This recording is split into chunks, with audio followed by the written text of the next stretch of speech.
Chapter 4. Autosuggestion. The medium for influencing the subconscious mind. The third step toward riches. Autosuggestion is a term which applies to all suggestions and all self-administered stimuli which reach one's mind through the five senses. Stated in another way, autosuggestion is self-suggestion.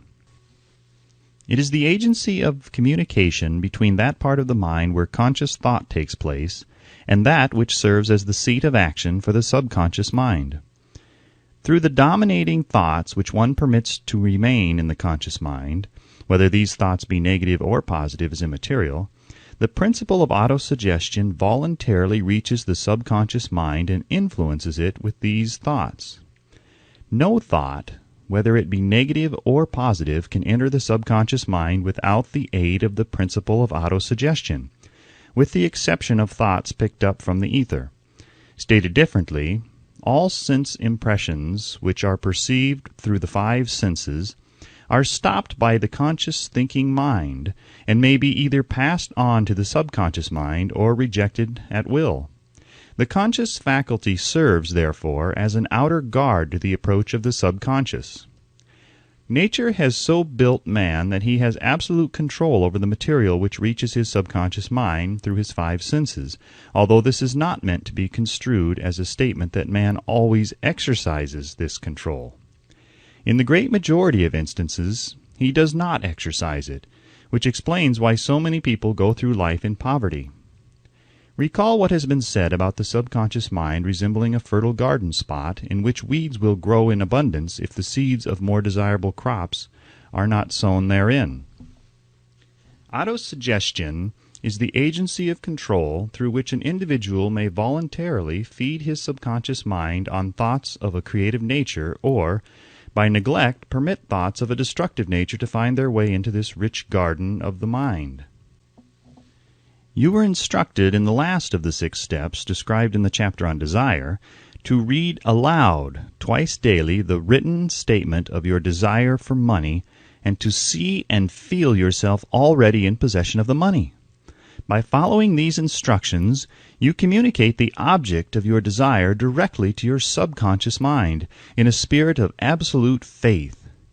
Through repetition of this procedure, you voluntarily create thought habits which are favorable to your efforts to transmute desire into its monetary equivalent. Go back to these 6 steps described in Chapter 2 and read them again, very carefully, before you proceed further. Then, when you come to it, read very carefully the 4 instructions for the organization of your mastermind group described in the chapter on organized planning.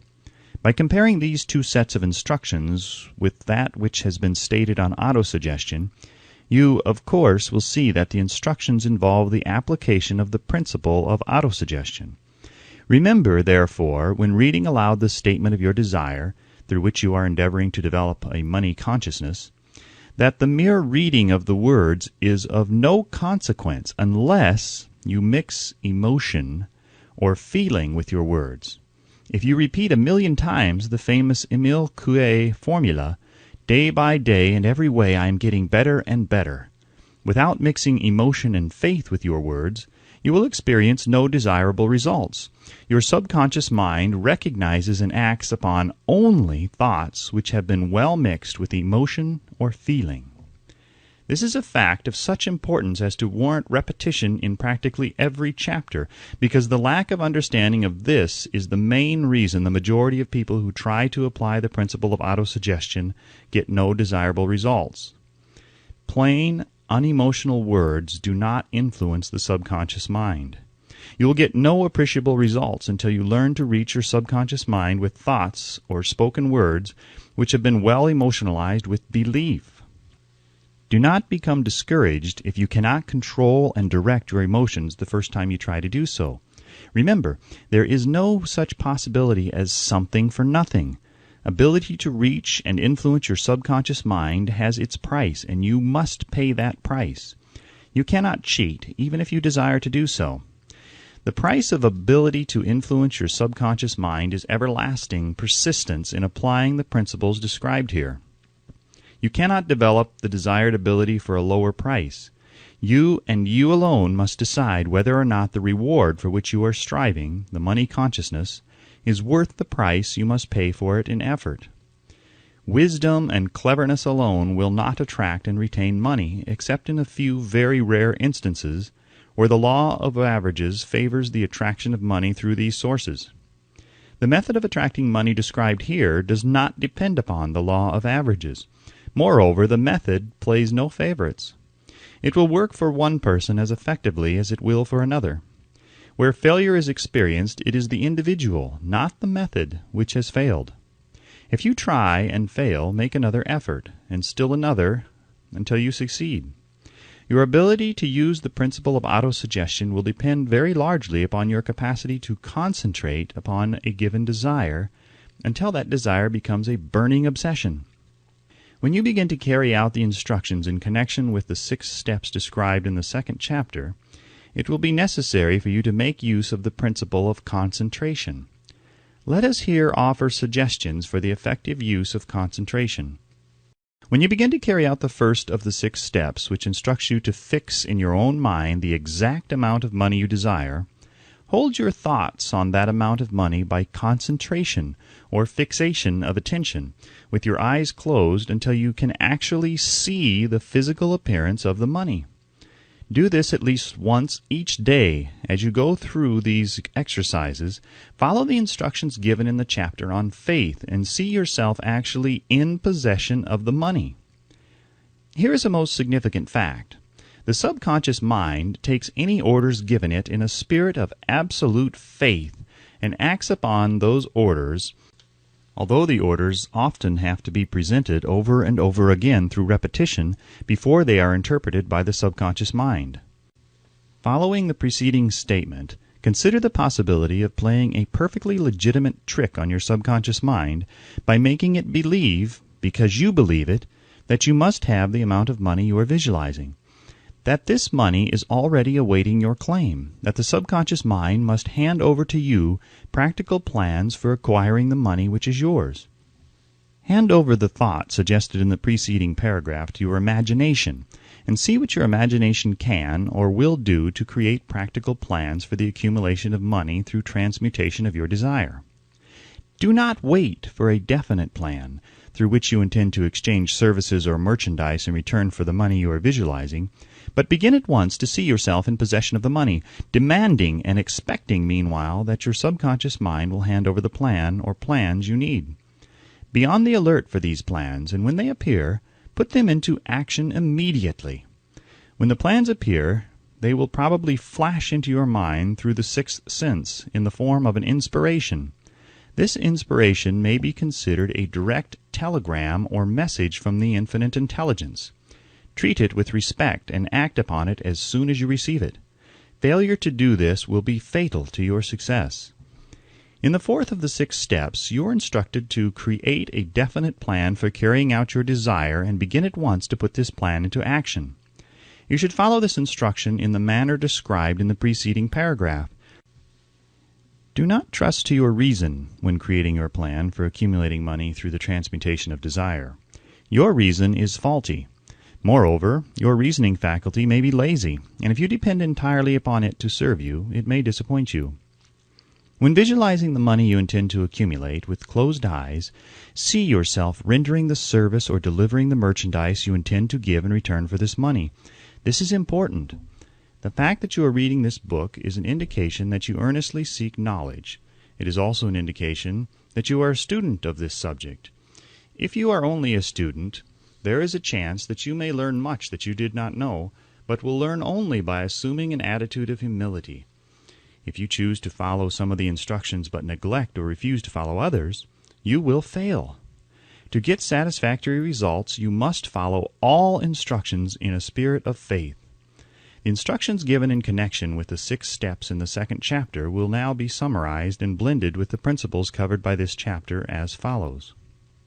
First, go into some quiet spot, preferably in bed at night, where you will not be disturbed or interrupted. Close your eyes and repeat aloud, so you may hear your own words, the written statement of the amount of money you intend to accumulate. the time limit for its accumulation, and a description of the service or merchandise you intend to give in return for the money. As you carry out these instructions, see yourself already in possession of the money. For example, suppose that you intend to accumulate $50,000 by the 1st of January. 5 years hence, that you intend to give personal services in return for the money in the capacity of a salesman.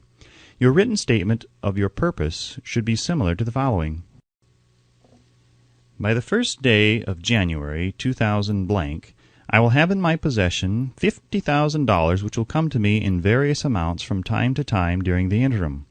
In return for this money, I will give the most efficient service of which I am capable, rendering the fullest possible quantity and the best possible quality of service in the capacity of a salesman of, describe the service or merchandise you intend to sell.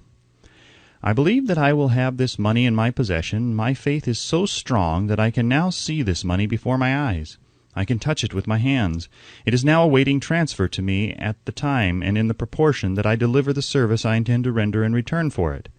I am awaiting a plan by which to accumulate this money, and I will follow that plan when it is received. Second, repeat this program night and morning until you can see, in your imagination, the money that you intend to accumulate. Third, place a written copy of your statement where you can see it night and morning and read it just before retiring and upon arising until it has been memorized. Remember, as you carry out these instructions, that you are applying the principle of autosuggestion for the purpose of giving orders to your subconscious mind. Remember also that your subconscious mind will act only upon instructions which are emotionalized and handed over to it with feeling. Faith is the strongest and most productive of the emotions. Follow the instructions given in the chapter on faith. These instructions may, at first, seem abstract. Do not let this disturb you. Follow the instructions, no matter how abstract or impractical they may at first appear to be. The time will soon come, if you do as you have been instructed, in spirit as well as in act, when a whole new universe of power will unfold to you. Skepticism in connection with all new ideas is characteristic of all human beings. But if you follow the instructions outlined, your skepticism will soon be replaced by belief, and this, in turn, will soon become crystallized into absolute faith. Then you will have arrived at the point where you may truly say, I am the master of my fate. I am the captain of my soul. Many philosophers have made the statement that man is the master of his own earthly destiny, but most of them have failed to say why he is the master. The reason that man may be master of his own earthly status, and especially his financial status, is thoroughly explained in this chapter. Man may become the master of himself and of his environment because he has the power to influence his own subconscious mind, and through it gain the cooperation of infinite intelligence. You are now reading the chapter which represents the keystone to the arc of this philosophy. The instructions contained in this chapter must be understood and applied with persistence if you succeed in transmuting desire into money. The actual performance of transmuting desire into money involves the use of autosuggestion as an agency by which one may reach and influence the subconscious mind. The other principles are simply tools with which to apply autosuggestion. Keep this thought in mind, and you will at all times be conscious of the important part the principle of autosuggestion is to play in your efforts to accumulate money through the methods described in this book. Carry out these instructions as though you were a small child. Inject into your efforts something of the faith of a child. The author has been most careful to see that no impractical instructions were included because of his sincere desire to be helpful. After you have read the entire book, come back to this chapter and follow in spirit and in action this instruction. Read the entire chapter aloud once every night until you become thoroughly convinced that the principle of autosuggestion is sound, that it will accomplish for you all that has been claimed for it. As you read, underscore with a pencil every sentence which impresses you favorably. Follow the foregoing instruction to the letter, and it will open the way for a complete understanding and mastery of the principles of success.